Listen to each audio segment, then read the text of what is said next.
Hello, everyone, and welcome to another episode of 9x90. Today, we have a very, very special guest with us. His name is Mr. Stephenen Benjamin. I met him through my very good friend, Sarah Pustelnik, and her partner, Alex Fair. Stephen is managing partner and CEO of the Dermot company. And in a moment, we will dive into how he led over $8 billion in multifamily investment and development activities across the U.S., over the course of his career, which I think is huge right now, because when I met him, ladies and gents, he was like, I don't know if I know this much about the sector. And I was like, you're the only one not hemorrhaging right now in the multifamily asset class. So whether or not you realize it, you're like the god in this sector, and people need to hear from you because they're terrified in the multifamily sector. There are people that are going belly up. There are people that are going bankrupt. It's you have white knight situations. You have people that are buying literally, it's a mess. It's a bloodbath.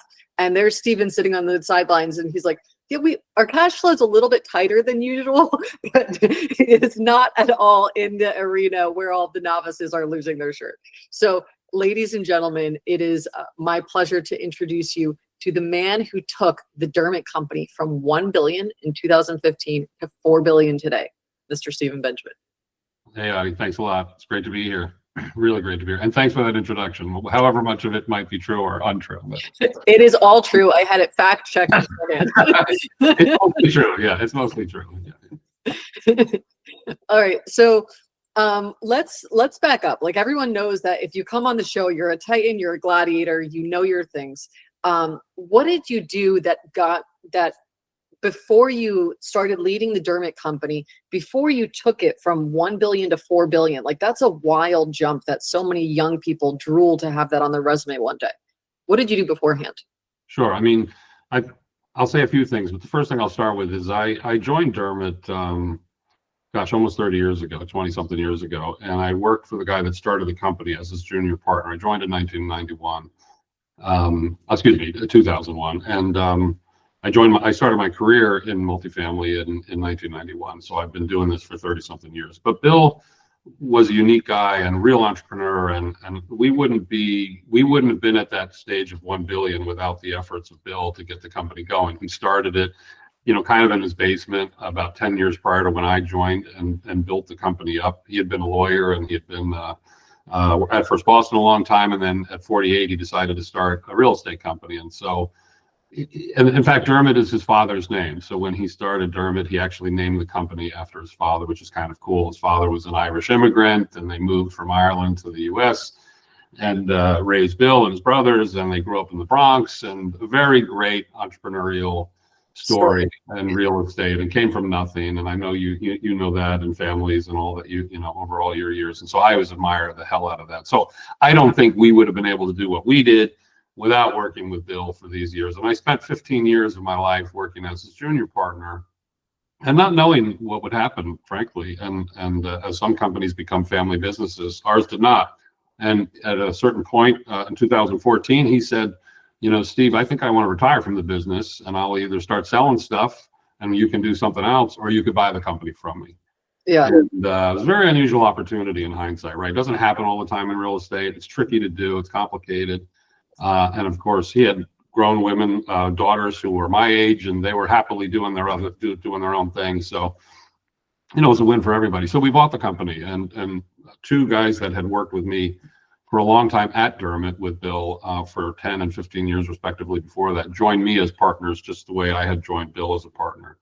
And so together, the three of us bought the company from Bill in 2015, and that's what sort of set that up. And in those 15 years, and I learned a lot from Bill, and you've got to have great mentors, right? I mean, you've got to have people. And Bill just really showed me how to do the business, and trial and error and lots of hard work. And before that, just to answer your question, I was super interested in real estate. I always have been.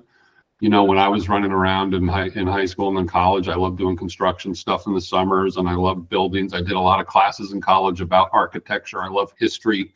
I love to travel and see buildings. And so I just had a fondness for it. And then that sort of became my interest. And when it came time for business, I just was drawn to the real estate business. And I started in New York, working for one of the brokerages, and then found my way into multifamily. You worked with Cushman and Wakefield. I did, yeah. I spent 4 years with Cushman and Wakefield when I first got out of school. That was great because I was rotating through and learning from everybody there and doing appraisal stuff and brokerage stuff and investment stuff and whatever they told me to do, and I learned a lot. And then I joined a big REIT.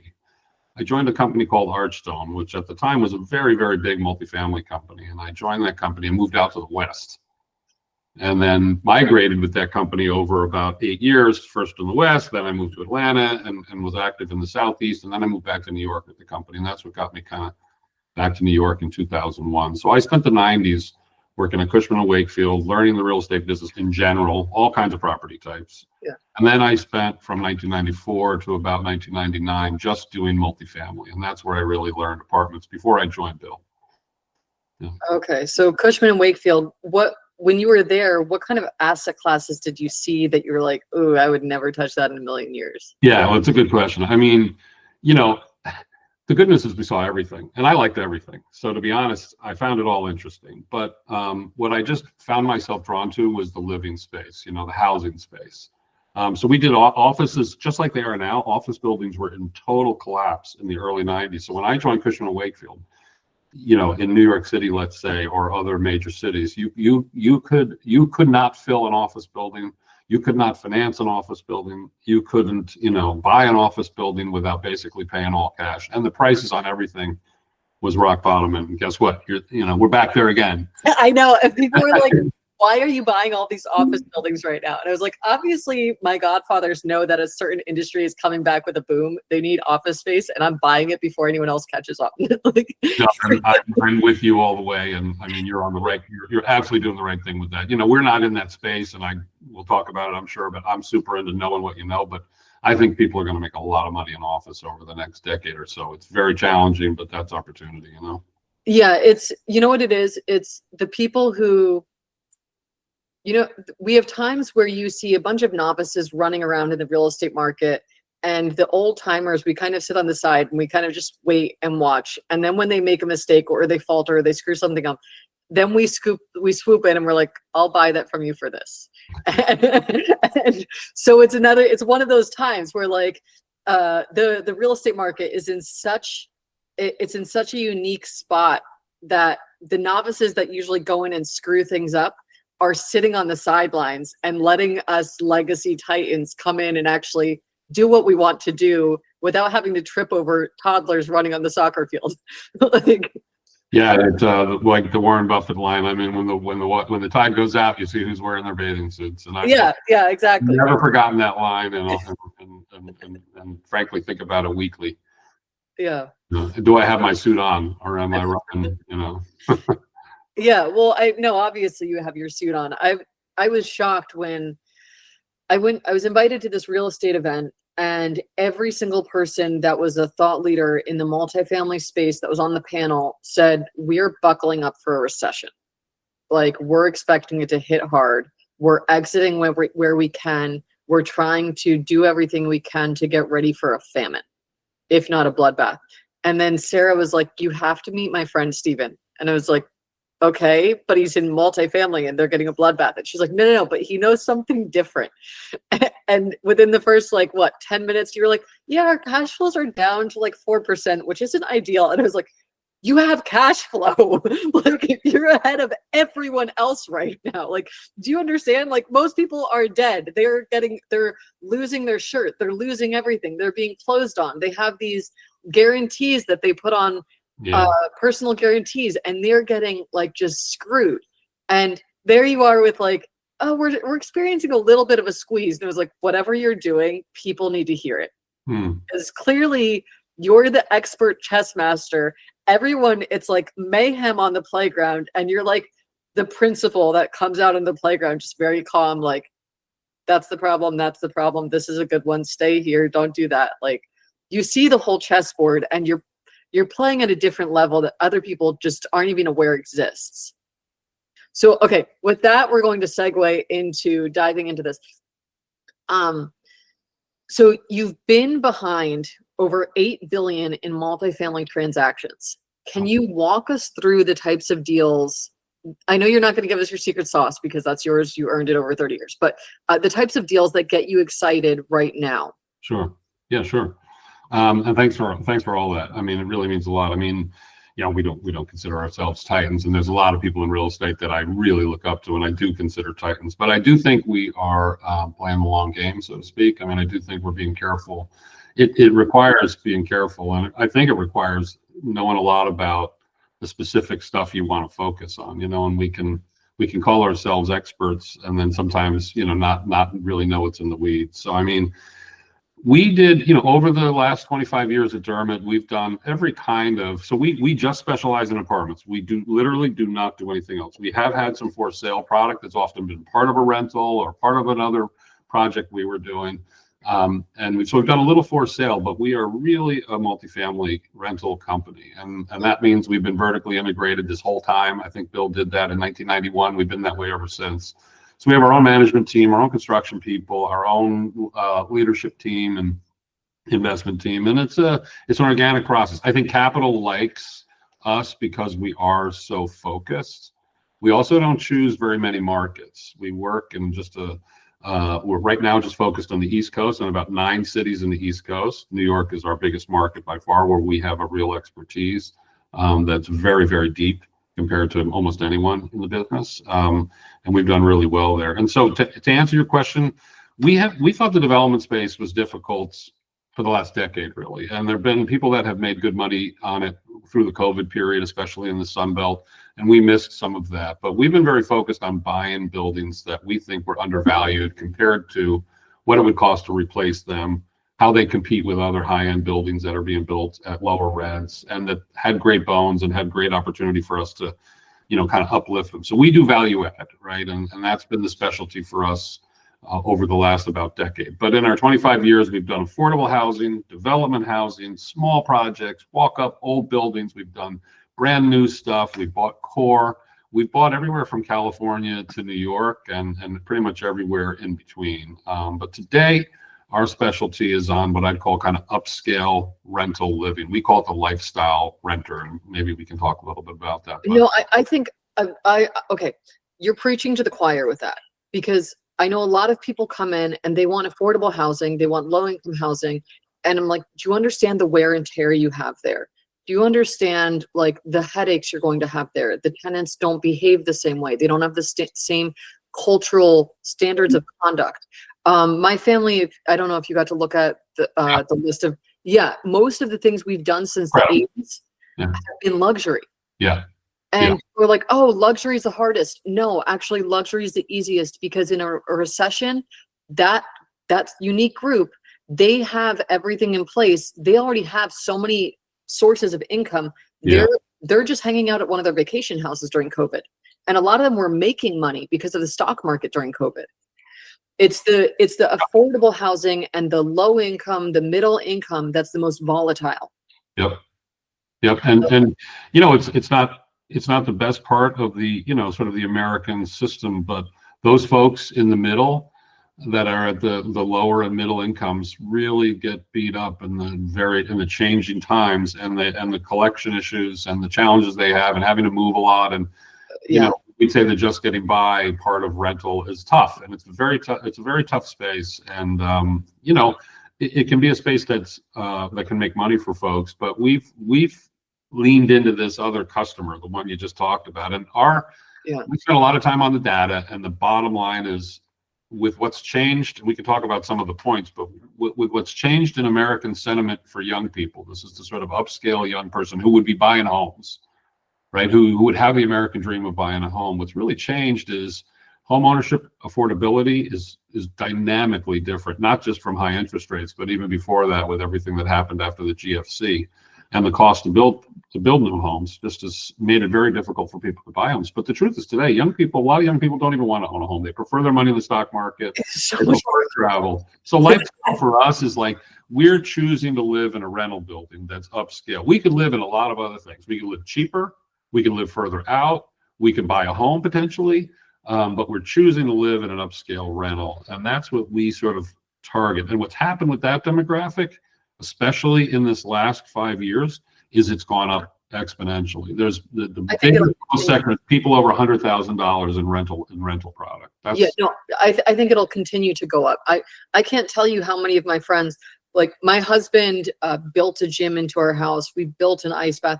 But my friends who aren't into building things and these weekend projects and renovating all the time, like it's when we're having to travel a lot for work, the house quickly just declines. The garden declines. And most people aren't in this position where they can take time off to be spending so much time fixing the amenities that they like to have.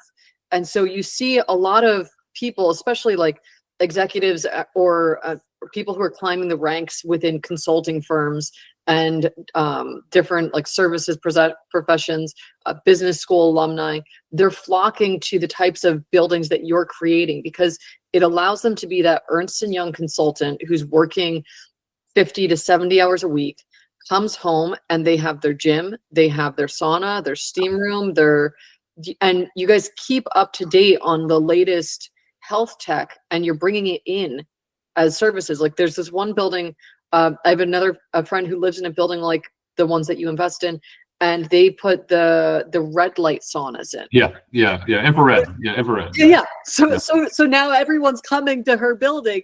And it's so funny because we bought a building not far from you in Boynton Beach, and we bought it maybe in 2022, I think. And at the pool area, the first thing we did is bought one of those kind of very cool redwood igloo-y infrared saunas. It's an outdoor sauna, but it's kind of that big, you'd see it in the woods or the forest somewhere or whatever, and we put it in the amenity right on the pool deck, and it's like people are loving the thing.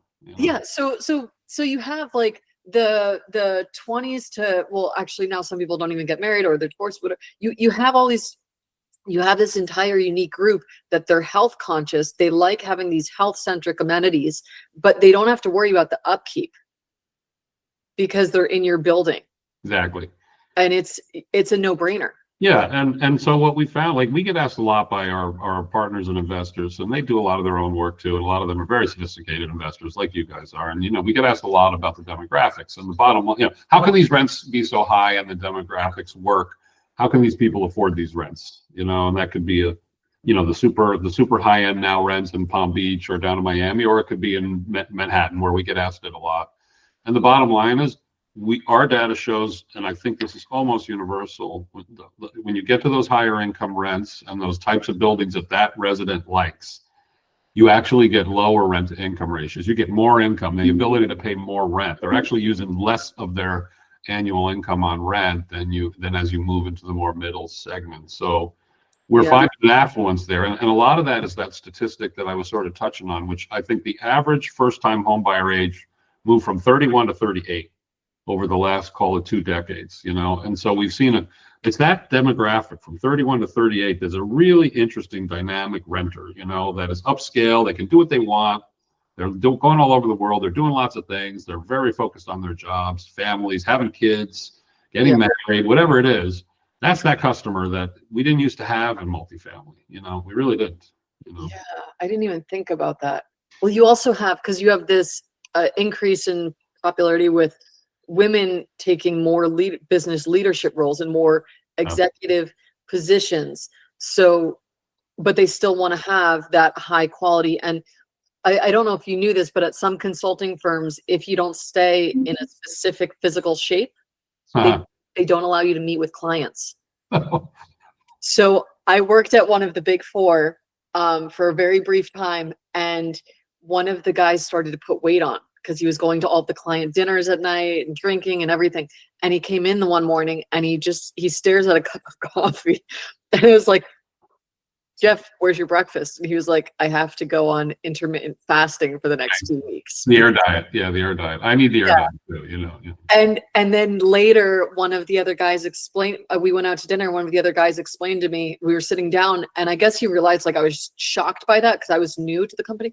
And he's like, well, I'm an engineer and I don't have to see clients, so I can eat whatever I want. And so you have this perfect storm that essentially makes it so if they want to be considered for client facing and going higher and higher in these specific companies, they're having to live either buying those amenities and maintaining them themselves, or they're having to go into a building like yours that has those amenities that can allow them to not only be working 70 hours a week, but look like they spend 3 hours a day in the gym. Yeah, and we started this program like about a decade ago. We call it Ignite. People can see it on our website, which is thedermotcompany.com. But Ignite was our concept of programming the amenities, right?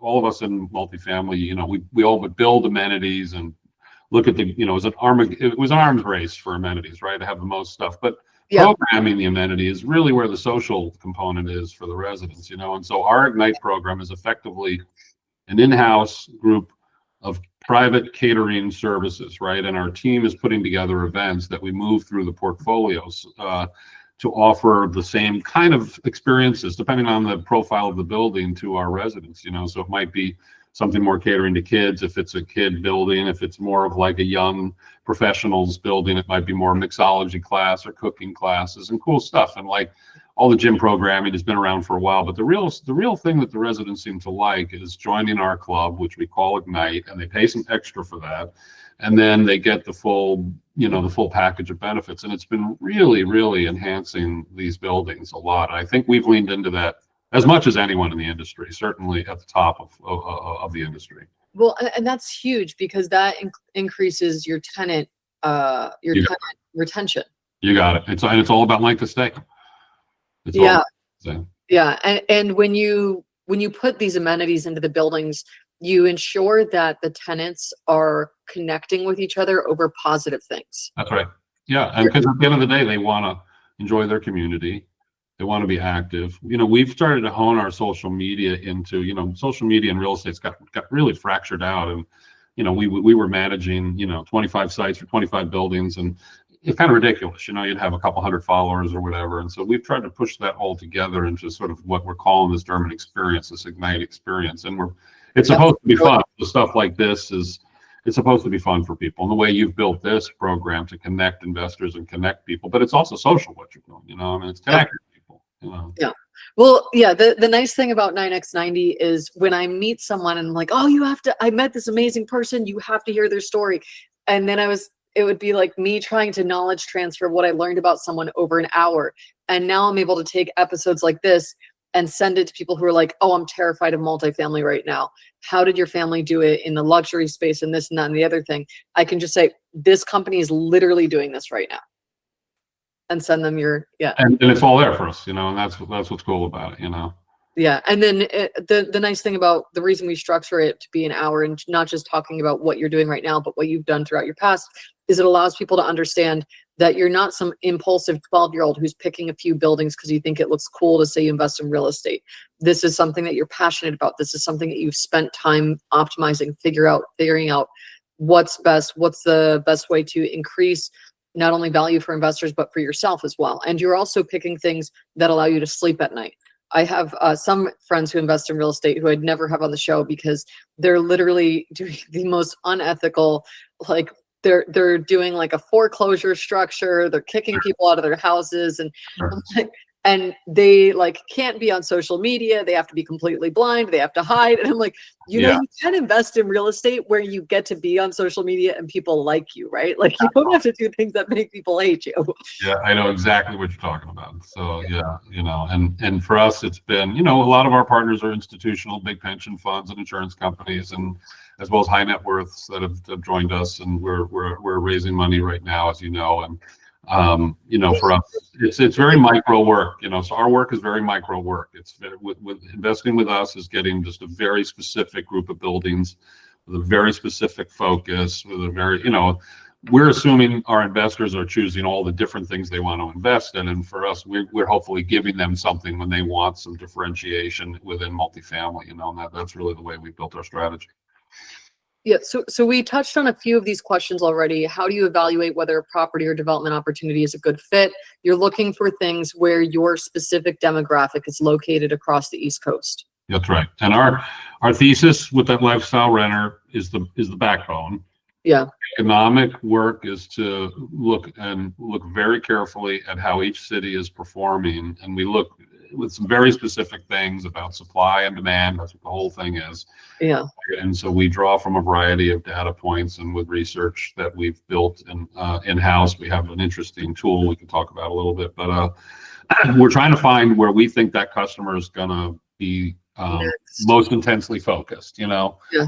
And that gives us the ability to say, you know, maybe Palm Beach Gardens is a little bit better for us than Boynton, and maybe Boynton's a little better for us than Deerfield Beach, and why, and we'd have reasons for that, you know. So it's like micro neighborhood work for us, because we're not buying, this is not the Blackstone structure or the Starwood structure. This is not, they're amazing, but we're not just buying tons of buildings, building a massive, which is also a great business. But for us, we're probably buying over the next decade, we're probably buying, you know, a couple of buildings a year, 3 buildings a year, 4 buildings a year, you know. That's our business. So we're trying to choose really carefully. And so I guess the real bottom line is we focus on the cities, we get to the neighborhoods, and we're looking for differentiators where we believe that building's going to outperform another building, because the pricing differential with this stuff is not very different. You know, the market's not very intense about the different, like cap rates are very similar no matter what you buy in Florida, let's say. They're very similar, but the assets are going to perform quite differently in multifamily. So what we've tried to do is, like, through trial and error, so through mistakes and through successes, we think we found what can get an outperform. So we think we can get an outperform, whether it's in Manhattan, Brooklyn, Boynton, you know, Orlando, the markets we're in, the Carolinas, we like Raleigh and Charlotte, and we can talk about that, you know, if you'd like to. But so it's within the market, can we get an outperform compared to what other people are buying? Yes, so that actually stems into this. We're going to skip around on the list of questions a little bit. We have this one here that says, how does your team integrate long-term vision with short-term operational execution in a market that's always shifting? Yeah, that's it. I mean, so for the longest time, I'll just say it like this. For the longest time, we would get data. Well, most of us get data from the big national sources, and there's CoStar, and there's Axiometrics, and there's all kinds of research reports, and we get all that. But it's very static. Almost as soon as it prints, the researchers are beginning the next piece. You know what I mean? And we sit on that. And so we've tried to build a dynamic system. So a woman who joined our company on the investment team, brilliant woman, started to help us to build an in-house system. It's a Python based. It's a simple, I think it's a fairly simple software tool, but we're pulling that in live. So we're basically scraping, and we're just scraping publicly available and privately accessible data that we think is the highest quality to measure components of desirability. Right? How well does the resident that we're profiling like this neighborhood? You know, that's retails and schools and nightlife and those kind of things. Yeah. Then we're looking really carefully at affordability. And in our case, we're looking to see it be very expensive to live there. We're looking for home prices to be high and relative to rents, where rents feel good, even though rents are high, where you can't go buy the house next door because it's very, very expensive. Yeah. Like in your Florida markets, that's a Wellington, right? That's a Palm Beach Garden, as I mentioned, where we've been working on something. That's, you know, where the home prices are really high. And then we look at this upper renter, which we call the third quartile from, you know, and we look to see, you know, what their income level really is in that neighborhood. And we're just pulling zip codes off the census tract stuff and looking at income levels. So it's the combination of income level demographic, desirability, and then that last feature, which is critical, is how much additional supply is there. You know, who else is building there, and what are we dealing with? And one of the biggest challenges right now, as you probably know, is we have too much supply of multifamily that was really put in place during the post-COVID boom, and now it's all delivering, and a lot of it's over at skis, a lot of it's at costs that are too high, and rents aren't high enough, and everyone's battling with each other. So it's kept rents pretty flat. So we're looking really carefully to avoid pockets where the supply is not in a good spot for a while. I would say that supply and demand issue, that's city specific. You're not seeing that across the whole nation. And it's literally neighborhood specific. Again, we go to the micro because it's like, there's a lot of stuff, you know, there's a lot of stuff in West Palm, but there's not as much of it when you go to some other pockets, you know, and you can find, you know, and so it's pocket by pocket, and then of course looking at the metro also to see what's really happening. But the bottom line is we've been delivering an unprecedented, across the US, we've been delivering an unprecedented amount of new units. And it was caused by the really low interest rates and the excitement in the Sun Belt following COVID to build, you know, and a lot of stuff got going. So we're working through that. And now you can't build anything, or very difficult to build anything. So your question are going to be tomorrow, so I would not build right now. Like, Yeah, and the way we're looking at it, to answer your real question, we're saying we like the 5-year hold for multi purchases now. Yeah. Because we think that the supply really comes to an end in 2026 in most markets. Mhm. Definitely the ones we track, or it's already over in some markets, like in New York. There's very little supply because New York came out of COVID. Yeah, exactly. So we know the rents will start to move more when there's not a lot of new competitive supply, and it's just always the way it is. So we really like the sort of 5-year horizon, and that's what we focus on. We focus on a 5-year underwrite. We're not doing office building underwrites to get to 20% returns. Can't do that in multifamily right now. The returns are lower. It's definitely more conservative, playing the longer game, so to speak. But for people that are looking for like an interesting, stable piece of a portfolio where the net to the investors is 11-12% per year over a 5-7 year period, I think it's a very good business right now. I'm putting my own money into it, and I think it's a very good business. I had a friend yesterday, he was recommending some tech startups to invest in. And he's like, oh, full disclosure, I'm an investor in all of these. And I was like, full disclosure, if you were not, I would not look at any of them. Yeah, exactly.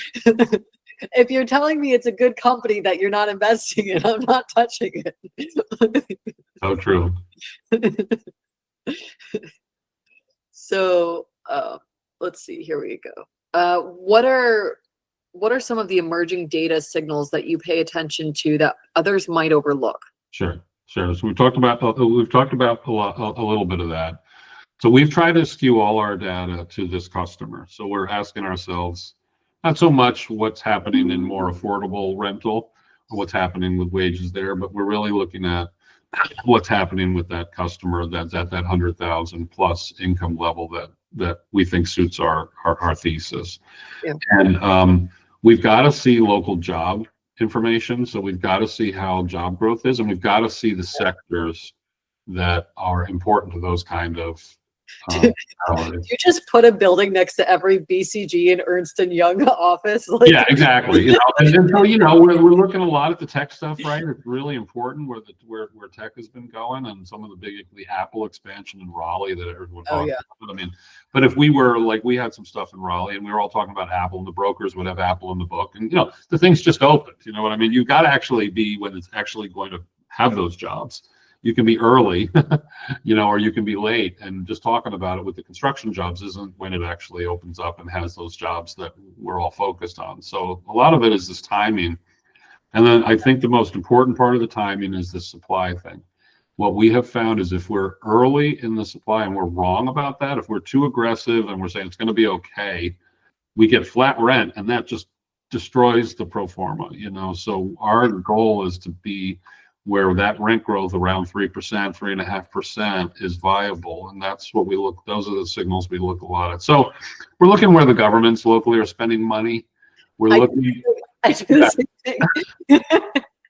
Yeah, I'll ask my cousins. I'm the middle age. Like, tell me where you see a lot of new roads being paved. Yeah, exactly. And that tells you stuff. And, and then we look at just what the local job scene is, who's building new factories, who's doing new stuff. I mean, it'd be early to bet on, new American manufacturing, for instance, but it's going to probably take a little time, but it's probably going to change with everything that's going on in the right markets, But it's probably not something you should do right away because it's going to take a few years for things to come together, And even with that, you're going to have so many robots that are taking over jobs that used to be manual labor. Yeah. Within American manufacturing, there are a few robotics companies that I keep tabs on, and people who are saying, "Oh yeah, we're bringing manufacturing back to the U.S." I'm like, you understand you're not going to be paid to sit in a factory and paint a letter on a thing. There will be robots doing that. That job's gone. Yeah, that job's gone. Elon Musk's Tesla bots are now going to be carrying the packages from one conveyor belt to the other. So I think that'll be a very interesting one, and that's one where I'm a little bit more conservative about when they say, "Oh, we're going to be putting a manufacturing plant in here."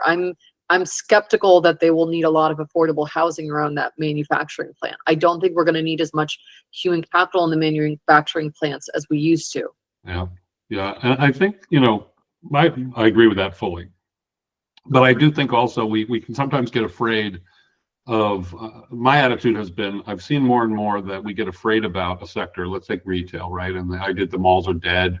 People, the Amazon factor, and there's been a lot of changes, but the reality is, after COVID, malls, after the hit they took, malls have really come back. Like real estate and locate, all the things that are those fundamentals over all these decades and stuff that we've learned about, and they're all real, and so to give up, to paint a different, we're adapting so quickly that as a species and everything, and as an American people, it's phenomenal. And so I'm very optimistic about, like, I see real estate absolutely being a great business to be in all kinds of sectors, with a lot of focus on whatever it is you're focused on. Even with malls, have you seen they're doing this really cool thing now in a few cities that's like I think it's super exciting. Like from a very real estate nerdy perspective, is they're converting malls into mixed use. So they're putting apartment buildings up in the mall. Yeah. Like, oh my God, the everyone in there that like signed a lease and has like a store in that mall is like, must be ecstatic with what the numbers are going to be. Yeah, it's and then the whole idea where they're flipping, I call it inside out, but the mall guys have a different way, but like, pushing to have a lot of access on the outside of these sort of, what's always been dull about malls is there's nothing going on the outside. And when they flipped it so that you're getting some activated outside spaces, and then maybe you have an inside where there's, so the department stores and some of the inline stores and all, but like you're adding housing, you're adding mixed use, maybe an office building is one component of it, a hotel goes up. Like this is the real stuff, and I think that that's what gets me excited. I have a relative who has jewelry stores. Yeah. And she won't bother to rent space in a mall if they don't have an office nearby. Yeah. It has to be class A or class B office, because she's like, you know who my customers are? Right. Lawyers who forgot their wife's birthday. Valentine's Day on the yeah. So she's like, so I want my jewelry store in the shopping center that is closest to their office. Yeah. And she's not the only one. Like what I think we're seeing with malls nowadays is when they're near an office magnet, they get the high foot traffic from those offices, but it has to be, you have to have experiences for people. And I hate when people make, like, let's equate real estate to food for a second. There are all these people who think real estate is ramen noodles. and then when they talk to people like you and I, they realize real estate is a Michelin star, like a 3 Michelin star restaurant. Yeah. And anything less than that isn't worth touching. Yeah. And so you see the malls that are going out of business, they're ramen noodle malls. They're not the Michelin star malls. They're not you walk in and it's an experience and it's fun to walk around there. We have the Aventura Mall here. Yeah, of course. Have you been inside? Of course. Yeah. They have the art displays throughout the mall. Yeah, I mean, it's incredible. Yeah, and then they have a mix of like high-end and mid-tier options in their food court.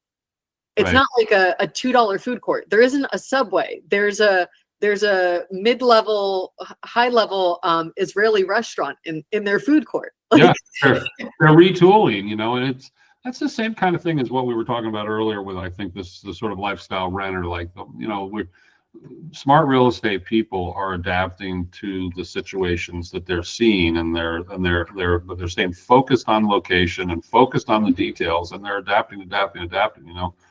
We do the value add on these buildings. We tend to try to buy a building where we think we can change the cosmetic feel of the building without changing the building dramatically. So maybe it's a little bit older, a little bit more dated, and the prior owner just worked it, and they've had a great hold and buy, and they've done great with it, but they're ready to sell it, and they don't want to do the value add, And so we often buy it. They did a syndicate, not a fund model. Yeah, and and they did great with it. With a syndicate, they're not going to do everything to maximize it completely, because they get their fees when they sell it. So they buy it, do a few different things to increase it a little bit, and then they sell it. Whereas when you're with a fund, the thing about a fund, they're going to maximize the value of that building, like 1,000%, every single inch of it. We're IRR driven. We are IRR driven, and our performance is based on the internal rate of return on the pooled group of assets. That's the bottom line, and of course there's a lot of variables going into that, but that's about, so we've got to raise the NOI. So what do we got to do? We got to raise the rents, keep the expenses as tight as we can keep them. Yeah.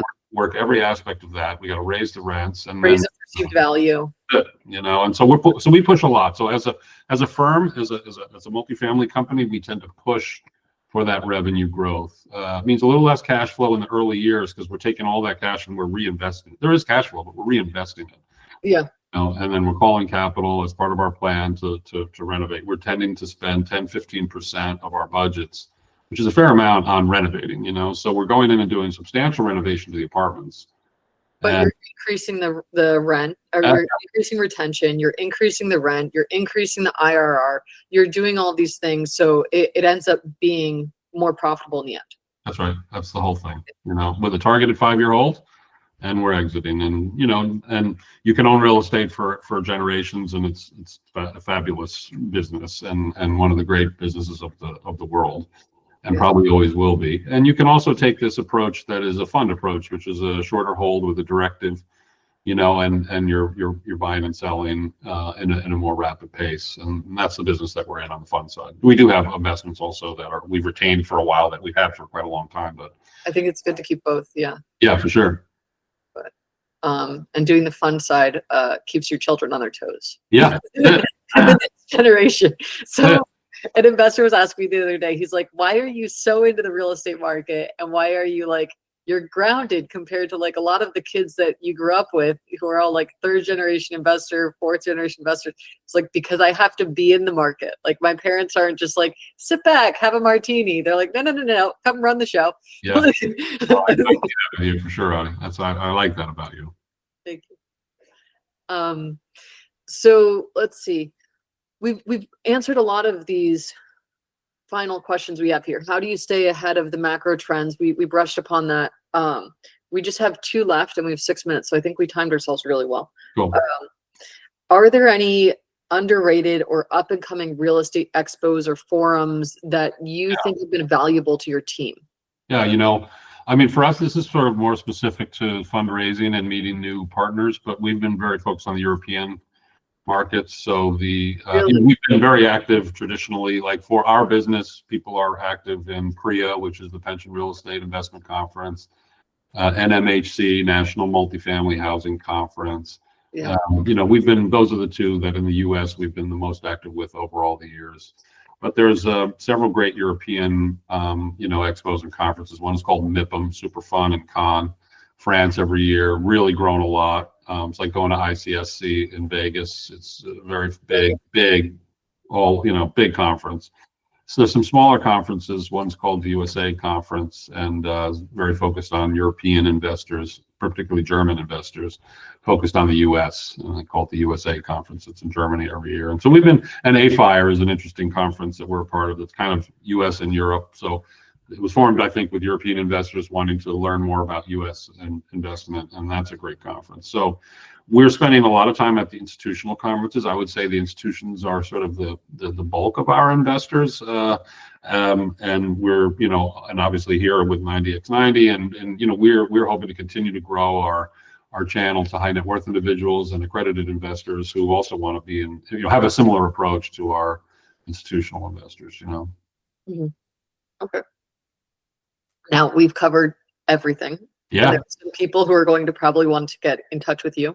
Yeah, and so be super excited and eager to catch up with you. You can see us at our LinkedIn is the Dermot Company. Our Instagram is the same, I think, at the Dermot Company, and our website, thedermotcompany.com, and all the links are there. But our social media has a fair amount of quick stuff on what we're up to.